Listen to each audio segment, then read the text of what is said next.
পয়মন্ত মৌসুম, মাঠে মাঠে তাই চাষাবাদের তোড়জোড়।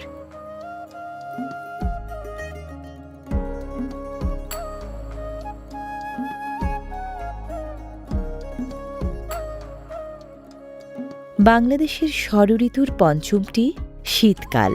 পৌষ ও মাঘ মাস শীতের জন্য বরাদ্দ হলেও এর স্থায়িত্ব প্রায় মাস চারেকের।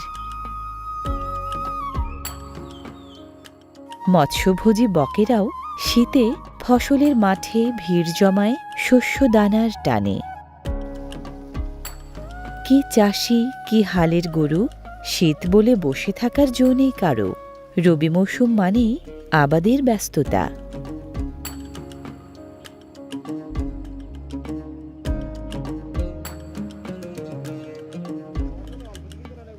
ধানসহ নানা শস্যের উৎপাদনশীলতা যেমন আগের চেয়ে বেড়েছে, তেমনি বেড়েছে আবাদের হারও।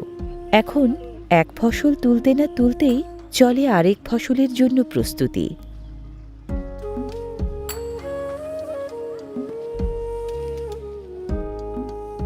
শীতের মূল ফসল আসলে শাকসবজি।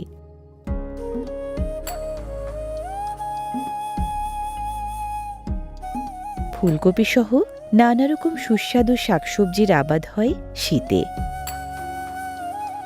বিশ্বের সবগুলো দেশের মাঝে সবজি উৎপাদনে বাংলাদেশ তৃতীয় অবস্থানে। বেশিরভাগ সবজি চাষিরা ফলান শীত মৌসুমে।